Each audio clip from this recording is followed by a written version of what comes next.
떠도는 이야기 중에 그런 이야기가 있다는 이야기를 들었어요. 혹시 들어보신 적이 있는지 모르겠는데 50대 이상 60을 바라보는 나이 든 여자들에게 필요한 것 5가지가 있다는 이야기입니다. 뭐겠어요? 돈, 건강, 딸, 친구, 그리고 마지막으로 5번째는 강아지라는 것입니다. 그러면 재미있게 살 수 있다는 것입니다. 근데 50대 이상의 은퇴한 남자들에게 필요한 5가지가 있대요. 이게 뭐겠습니까?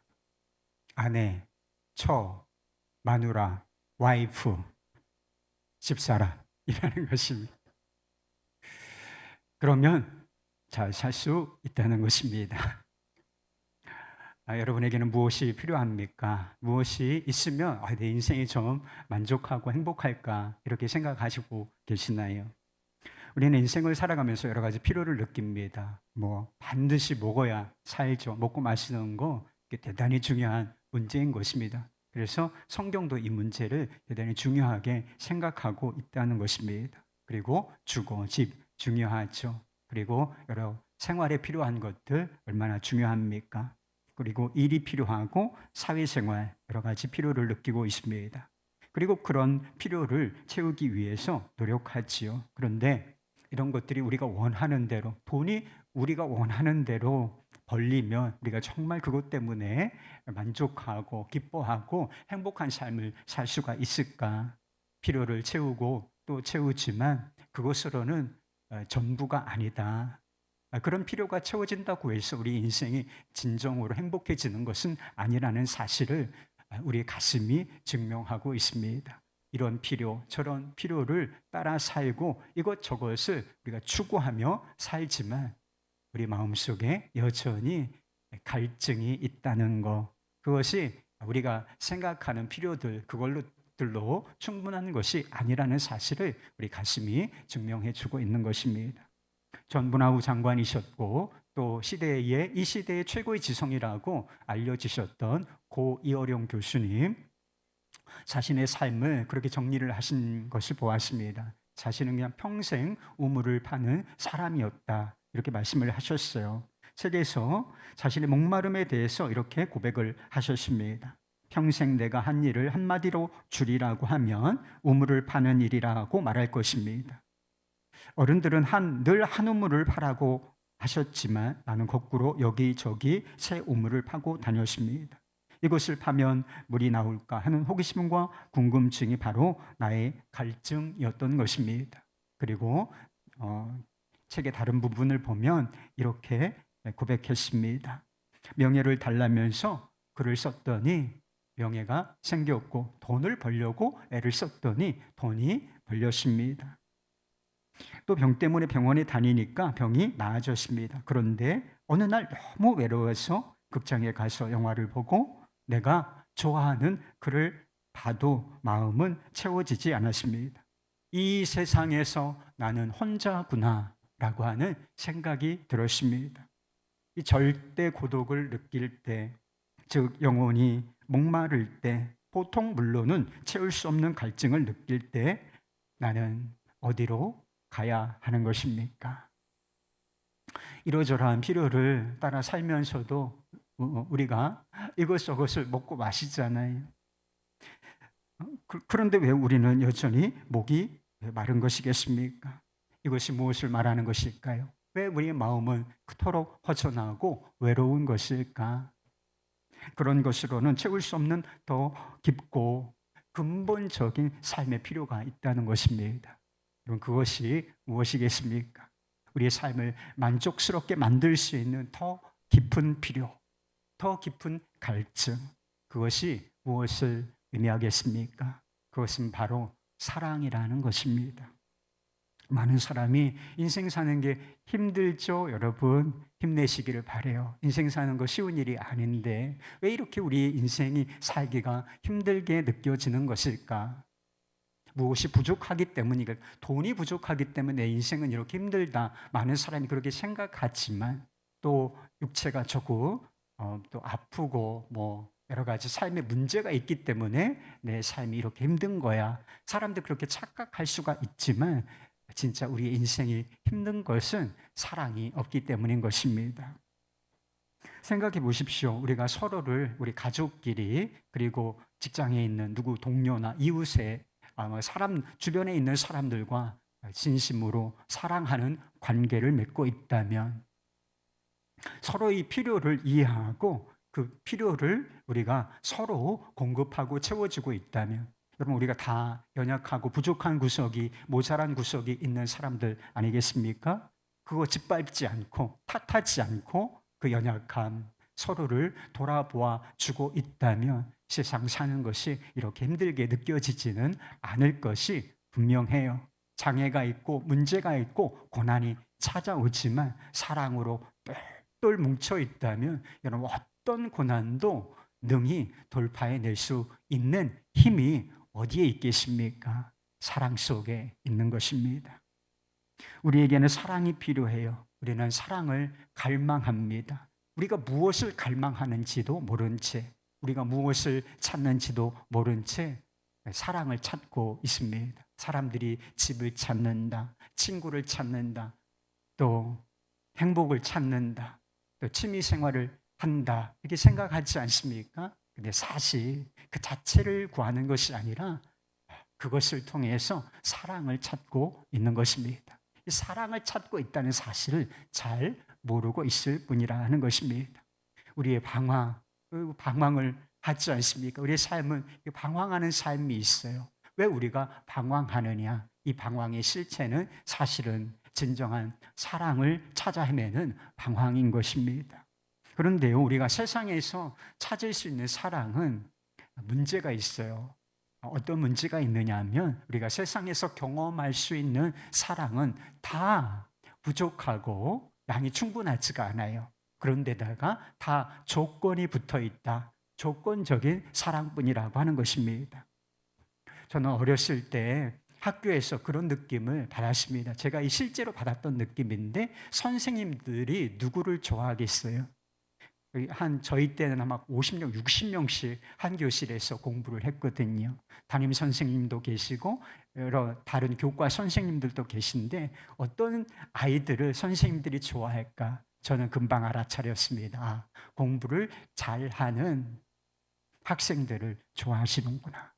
그리고 아주 이렇게 말 잘 듣는 그리고 좀 가정적으로 여유가 있는 그런 아이들을 사랑하시는구나, 좋아하시는구나 라고 하는 사실을 동물적인 감각으로 알아낸 적이 있습니다.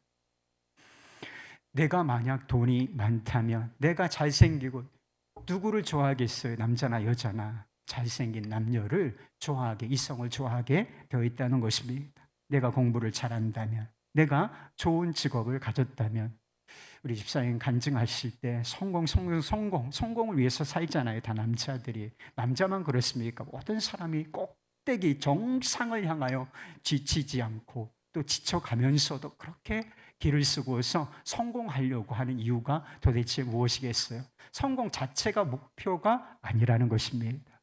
성공한 사람은 세상에서는 인정해 주잖아요. 대우해 주고 인정이 사랑에 속한 것이거든요. 그러니까 사랑받고 싶어서 결국은 인정받고 사랑받고 싶어서 그렇게 성공하기 위하여 애쓰고 노력하는 것입니다. 다 세상의 사랑이 이런 방식이라고 하는 것입니다. 세상의 사랑은 우리가 세상에서 경험할 수 있는 사랑은 별 볼 일 없는 사람. 여러분 저는 별 볼 일 없는 사람입니다. 저같이 별 볼 일 없는 사람은 거듭도 보지 않습니다. 가난한 자, 무능한 자, 실패한 자. 실패한 사람 세상에서 이렇게 좀 관심을 가지고 위로하고 사랑해 주나요? 세상은 그런 사랑이 세상이 아니지 않습니까?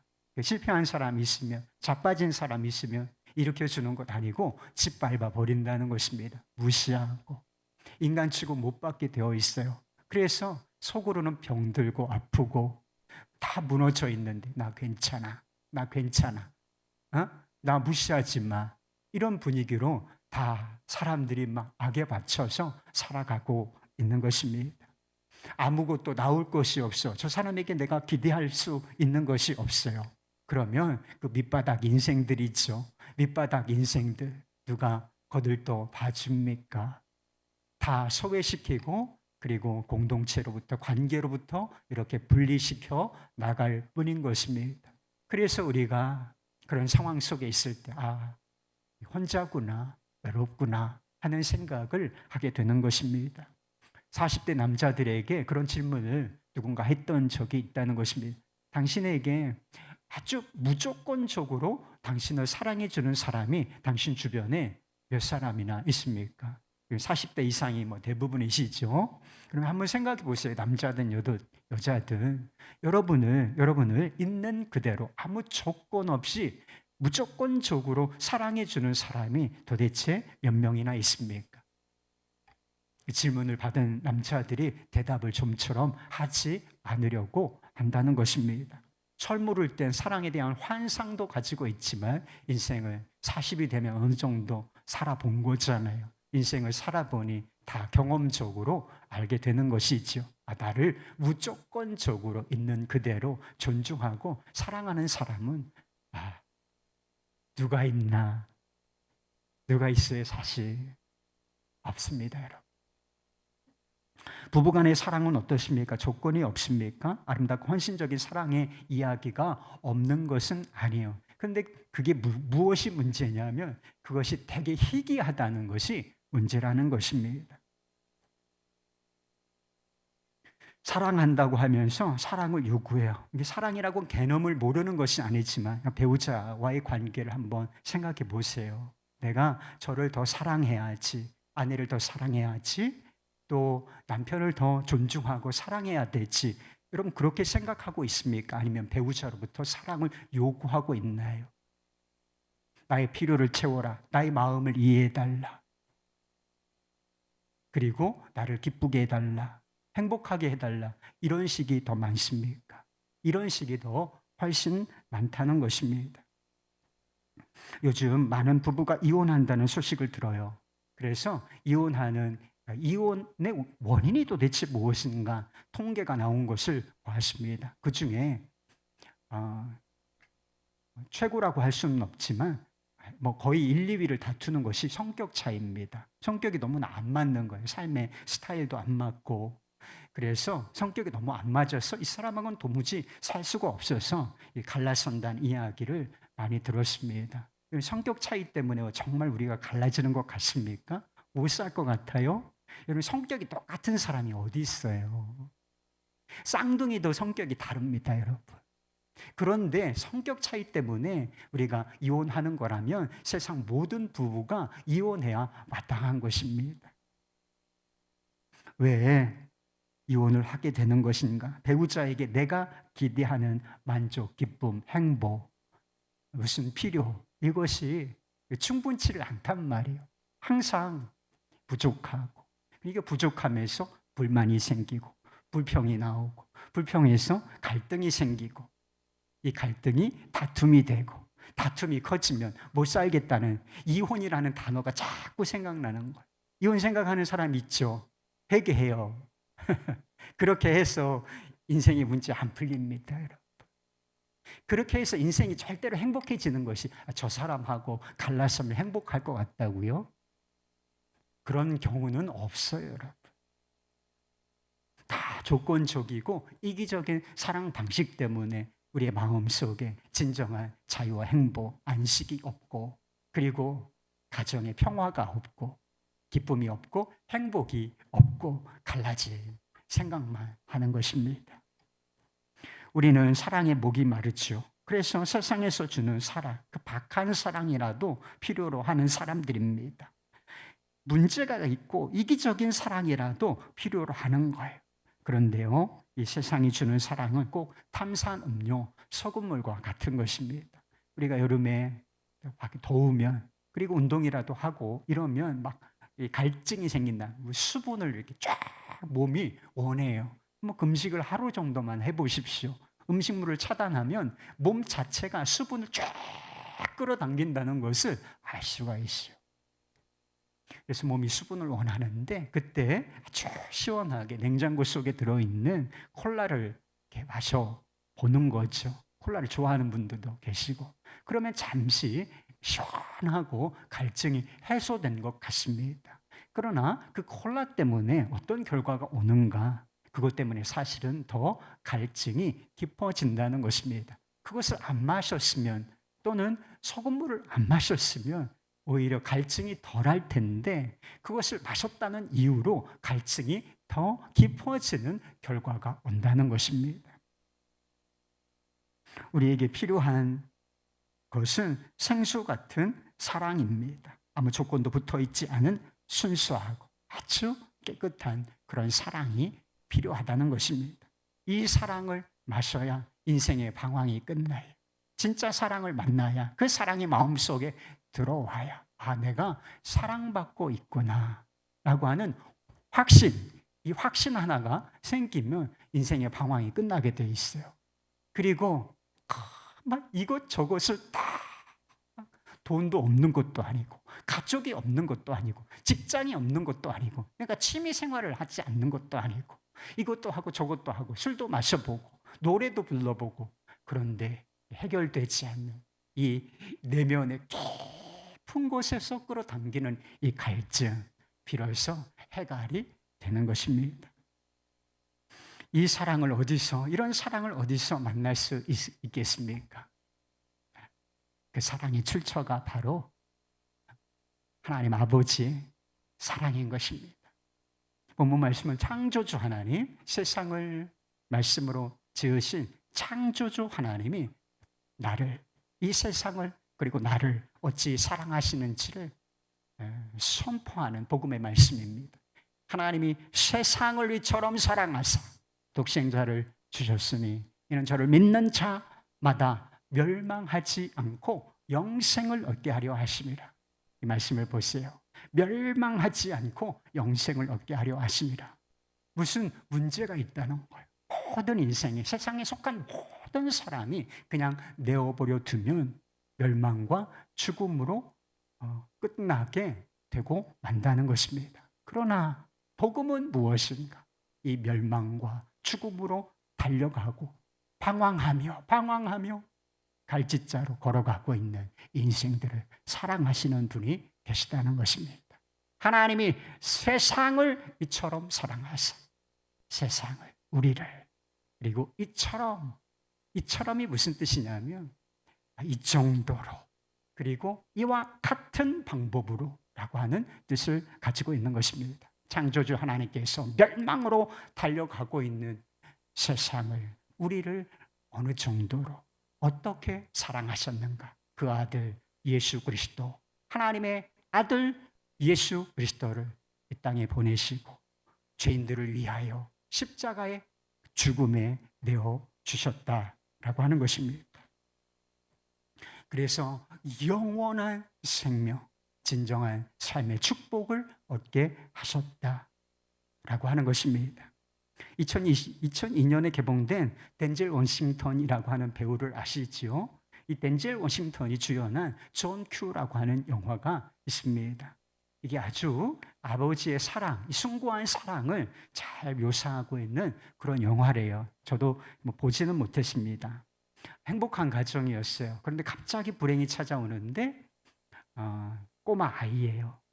존 큐의 아들이 야구를 하고 있는데 야구를 하다가 갑자기 퍽 하고 쓰러졌습니다. 심장에 문제가 생긴 것이었어요. 그래서 아이를 이제 수술을 하고 회복을 시켜야 되는데 이게 그냥 보통 문제가 아니라 심장에 구멍이 생겼고, 그리고 이로 말미암아 이 아이가 살 수 있는 길은 무엇이냐? 심장을 바꿔 끼는 거예요. 심장을 이식한다 그랬죠. 다른 사람, 건강한 사람의 심장을 이식시켜야만 살 수 있는 그런 상황이 되었다는 것입니다. 심장 이식 수술 비용이 얼마나 들겠어요? 아마 우리나라 몇 억 들걸요 아마. 다른 사람, 뇌사자의 심장은 이렇게 필요한 사람에게 이식하는 비용은 말할 수 없이 비싸다는 거예요. 미국은 더 말할 수 없이 비쌉니다. 그런데 이 가정에 문제가 있었어요. 어떤 문제가 있느냐? 이게 사적인 의료보험이잖아요, 미국이. 근데 속았어요. 이 사람이 속아가지고 의료보험을 적용받을 수 없는 그런 상황 속에 있었고, 그래서 이 돈을 어떻게 마련할 수 없는 그런 절박한 상황 속에 있었다는 것입니다. 그래서 병원에서 돈이 없으면 수술을 해줄까요? 안 해줄까요? 안 해줍니다, 여러분. 세상이 그렇게 야박한 세상이요. 죽어가는 거 뻔히 알면서도 돈이 없으니까, 보험이 없으니까 수술을 안 해준다. 그래서 퇴원해서 조용히, 지금 뭐 주어진 상황은 이 아이가 조용히 죽어가는 수밖에는 없으니까 퇴원하시라, 이런 이야기를 들었다는 것입니다. 결국 존 큐가 이 아들을 살릴 수 있는 최후의 방법, 그 하나의 방법을 선택합니다. 그것은 병원의 응급실을 이제 총기를 들고 들어가서 점령을 해버리는 거예요. 그래서 사람들을 인질로, 의료진을 인질로 잡고서 이 아들을 수술시켜 달라고 요구하는 것입니다. 시간이 아주 많지 않은 그런 상황 속에 있었어요. 심장에 구멍이 난 이 아들은 점점 죽어가고 있었습니다. 그리고 이 아이에게 맞는 심장을 이식받는다는 것도 현실적으로는 불가능한 상황이었어요. 그래서 이 아버지는 인질로 잡혀있는 의사를 설득하고 협박을 하는데, 어떤 형식으로 협박을 하느냐, 총을 들여대면서 요구하는 게 있어요. 그게 무엇이냐면, 내가 자살을 할 테니 내 심장을 우리 아이에게 이식해달라, 이런 요청을 한다는 것입니다. 이게 뭐 끔찍한 상황이 아니겠습니까? 받아들이기는 어려운 거죠. 그런데 다 총을 막 들여대면서 다 죽여버릴 듯한 그런 상황 속에서 이 요구를 받아들이지 않을 수는 없는 거잖아요. 그래서 의료진들이 수술을 준비합니다. 그래서 이 아들은 벌써 수술대에 누워있고, 그리고 이 아버지도 수술대에 누워서 권총을 자기 머리에 겨눈 상태로 있다는 거예요. 그리고 마지막으로 그 사랑하는 아들에게 작별 인사를, 유언을 한다는 것입니다. 이 아들을 살릴 방법은 아주 끔찍한 방법이지만 그 방법밖에는 없었기 때문에 이 아버지가 그것을 선택한 것이었습니다. 그러나 아버지의 이런 노력을 아들은 알지 못했지요. 아들은 점점 죽어갈 뿐이었습니다. 근데 결국은 어떻게 끝나느냐 하면 아주 극적으로 뇌사자가 생겨서 그 심장이 이 아이에게 적합하다는 판정이 납니다. 그래서 뇌사자의 심장을 이식하는 것으로서 이 영화가 끝나게 되는 것입니다. 이 아들을 한번 생각해 보세요. 우리가 아들과 같은 입장에 있는 것입니다. 이 아들은 자기의 생명을 유치하고 이후에 생명을 얻는데 아무것도 한 것이 없습니다. 이 아들은 돈도 없어요. 무슨 돈이 있습니까? 아버지도 돈이 없는데. 그리고 심장을 구하려고 애타게 노력하지도 않았다는 것입니다. 그죠? 아들은 수술대에 누워 있었을 뿐이라는 것입니다. 간절하게 내게 맞는 심장이 오기를 기다리는 수밖에는 없었다는 것입니다. 영화를 보는 사람들은 알고 있는 거죠. 그 아들을 살리기 위해서 어떻게 그 아버지가 노력했는지, 눈물을 흘렸는지, 자신의 목숨까지도 내놓았다라고 하는 것입니다. 이게 비유적인 이야기지만 하나님 아버지께서 우리를 이것보다 훨씬 더 사랑하신다는 것입니다. 그냥 수술대에 누워서 꼼짝없이 죽음을 기다리는 것 같은, 사실은 죽어있는 우리를 살리시기 위하여 하나님 아버지께서 자신과 동등하신 하나님의 아들을 이 세상에 보내시고 우리를 대신하여 우리의 죄를 위하여 죽게 하셨다는 것입니다. 예수님께서는 우리를 대신하여 십자가에 달려 죽으셨습니다. 생각해 보십시오. 십자가, 여러분 아시죠? 십자가에 달리셔서 예수님께서 창에도 찔리시고 또 대못이 박히셨기 때문에 물과 피를 다 쏟으셨다, 이런 표현이 있어요.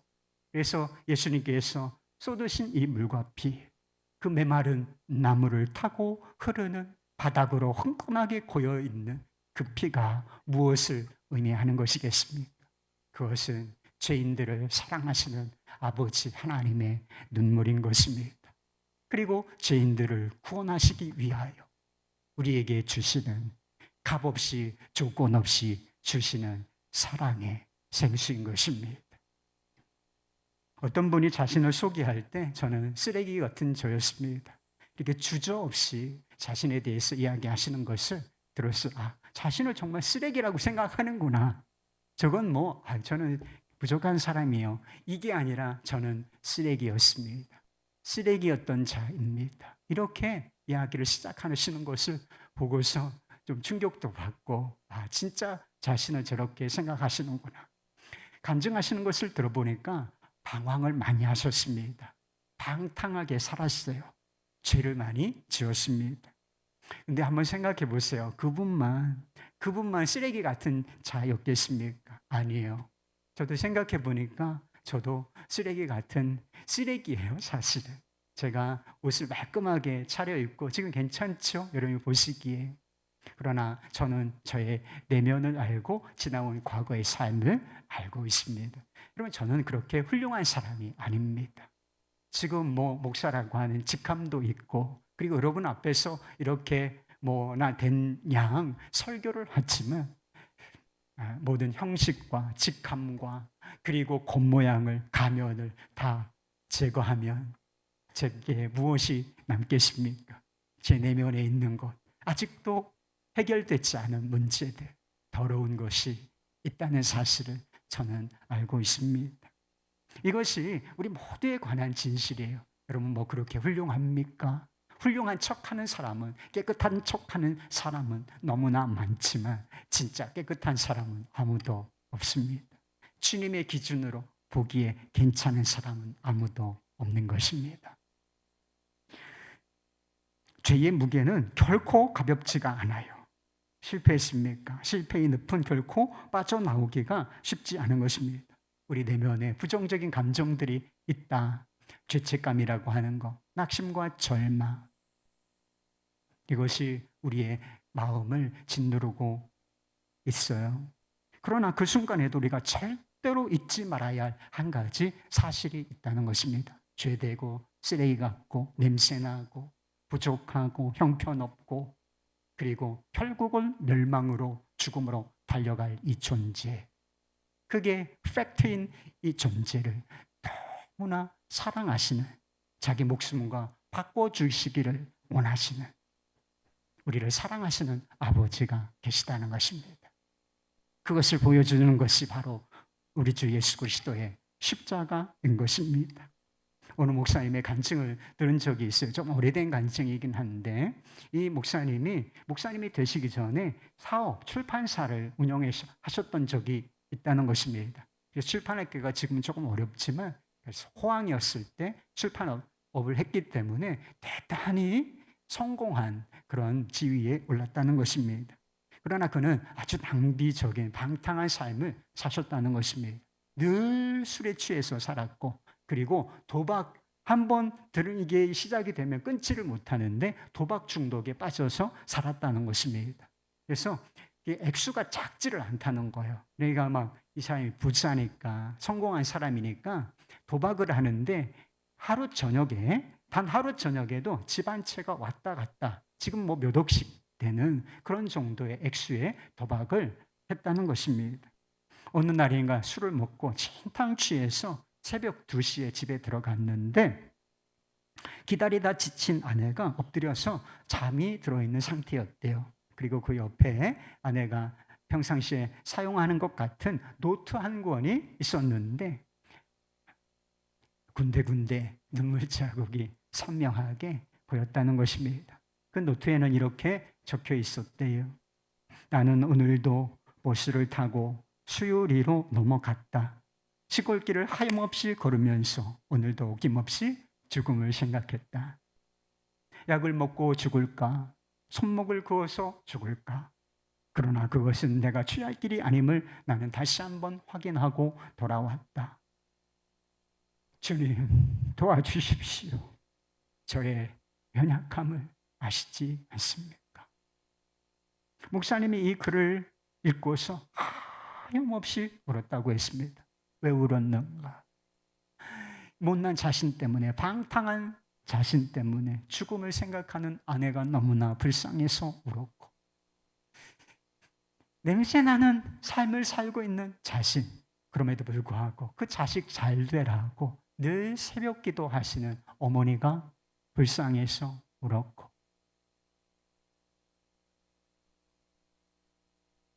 그리고 자신의 처참하고 냄새나는 모습을 발견하고서 자신이 너무 불쌍해서 울었다는 것입니다. 남은 것은 아무것도 없어요. 철저한 절망뿐 아무것도 남은 것이 없는 것처럼 보였습니다. 그 순간 낮아진 마음으로 그가 알고 있었던 주님의 이름을 불렀습니다. 주님. 그렇게 주님의 이름을 불렀을 때 이상한 감동 하나가 느껴졌는데 누군가 자신의 뒤에 와서 이렇게 따뜻하게 안아주는 그런 포근한 느낌을 받았다는 것입니다. 그런 일이 몇 차례 있은 이후에 내면에서 아주 세미하지만 그러나 분명한 음성이 들렸다는 것입니다. 나의 사랑하는 아들아, 나는 너를 단 한 번도 버린 적이 없단다. 내가 나를 버리던 그 순간에도 나는 줄곧 너와 함께 있었단다. 앞으로도 나는 너와 영원토록 함께할 것이다. 나는 너를 사랑하기 때문이다. 나는 너를 사랑하기 때문이다. 하나님 아버지가 나를 사랑하신다. 방탕한 나를 하나님 무시하고 주변에 상처만 주고 살았던 나를 이토록 사랑하신다 하시는 그 말씀을 듣고서 삶이 뒤집어졌습니다. 그 좋아하던 술, 도박 한순간에 끊어졌습니다. 성령에 의하여 새 사람이 된 것입니다. 할렐루야. 사랑하는 여러분, 우리가 다 방탕하죠. 하나님을 떠나 사는 것이 방탕한 것입니다. 다른 게 방탕한 것이 아니라 하나님을 모르고 살았던 방탕한 우리. 방탕하게 살았습니까? 큰 죄를 지었나요? 죄책감이 느껴지십니까? 그러나 기억하실 것이 있어요. 그게 우리의 실체이지만 그럼에도 불구하고 이 방탕한 자를, 방황하는 자를, 큰 죄를 지은 자를 주님께서 더 큰 사랑으로 사랑하신다 하는 것입니다. 세상에서 실패하셨습니까? 세상에서 도무지 발붙일 곳이 없다고, 밑바닥 인생이라고 누가 나를 사랑해 주나 그런 감정을 느끼고 계십니까? 그러나 그보다 아버지의 사랑은 더 깊고 크다는 사실인 것입니다. 외로우십니까? 저는 조금 외로움을 느끼고 있어요. 요즘에 저에게 주어진 상황 때문에 가족도 있고 다 있죠. 저를 사랑해 주는 사람도 있는데 왠지 모르게 외롭습니다. 그러나 제가 외로움을 어떻게 고백했는지 알아요. 주님, 외롭습니다. 주님의 이름을 불렀어요. 외롭고 혼자 같은 느낌이 들 때가 있죠. 그러나 기억하십시오. 우리를 떠나지 아니하고 영원히 함께 하실 주님의 은혜가 있다 하는 사실을 기억하실 수 있기를 바랍니다. 마음을 열어 영접하기만 하면 나를 언제든지 있는 그대로 받아주시고 아들로서 대우해 주실 하나님 아버지, 나를 사랑하시는 아버지가 계시다는 사실을 믿으시기를 바랍니다. 우리 주 예수 그리스도의 십자가를 바라보세요. 그리고 거기에서 부드럽지만 장엄하게 선포되는 하나님 아버지의 말씀을 들으십시오. 내가 너를 사랑한다. 내가 너를 사랑한다. 방탕하고 죄된 너를 사랑한다. 내가 너와 함께 할 것이다. 영원히 함께 할 것이다. 아버지 하나님, 이 사랑을, 이 조건 없는 사랑, 마음의 문을 열어 받아들이시기를 바랍니다. 그리고 그 사랑 안에서 영생의 축복과 진정한 삶의 축복, 자유와 안식과 평안을 누리실 수 있기를 우리 주 예수 그리스도의 이름으로 축원합니다.